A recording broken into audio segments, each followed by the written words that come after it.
Chapter 21. Examination of Occurrence and Dissolution of Existence. Verse 1. Dissolution does not exist either separated from or concurrent with the occurrence of being.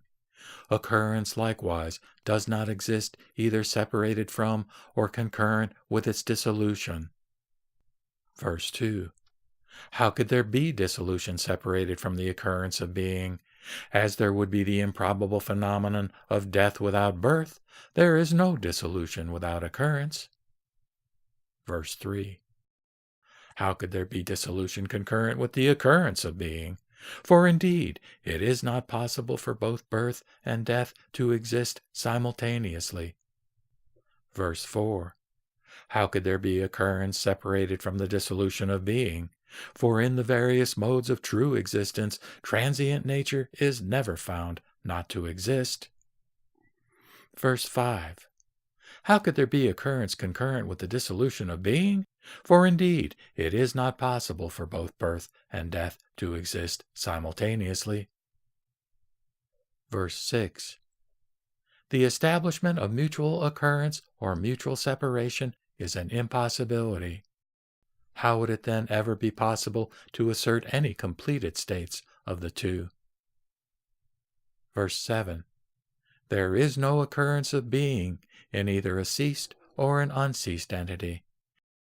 Again, there is no dissolution of being in either a ceased or an unceased entity. Verse 8. Occurrence and dissolution are not possible apart from true existence. On the other hand, true existence is not possible apart from occurrence and dissolution. Verse 9. Occurrence and dissolution cannot exist in the nature of void or sunya. They cannot exist in the nature of non-void either. Verse 10. It is not possible that occurrence and dissolution are identical. They cannot be different either. Verse 11. You may think that both occurrence and dissolution can be perceived, but such a perception only comes about from a deluded mind. Verse 12. True existence does not arise from itself, nor does it arise from non-existence. Again, non-existence does not arise from itself, nor does it arise from existence. Verse 13. True existence arises neither by itself nor by an other. It does not arise by both forces. How then does it arise? Verse 14. One who admits existence will necessarily perceive permanence and disruption, for it necessarily follows that such an existence must either be permanent or impermanent. Verse 15. The opponent contends, on the other hand, as one admits true existence, there could be no permanence or disruption, for such an existence expresses the continuity in the rise and fall, that is, disintegration of a being in a cause-effect relationship. Verse 16.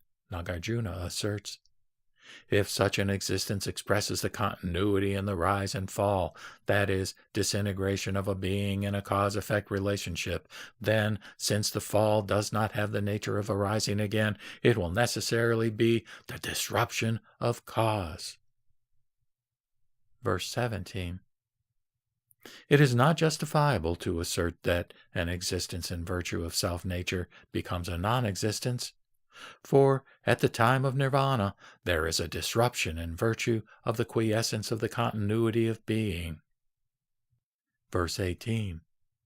It is not justifiable to assert that a being arises only at a time when a previous being ceases to be, nor also that a being arises when a previous being does not cease to be. Verse 19. If a being arises in the ceasing process of the previous being, then perhaps the ceasing process refers to one kind of being and the arising process to another. Verse 20.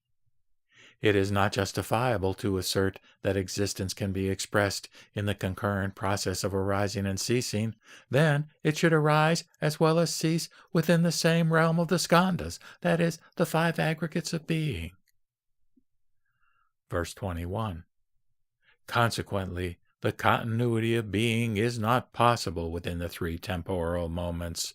As it does not exist within the three temporal moments, in what manner does it exist?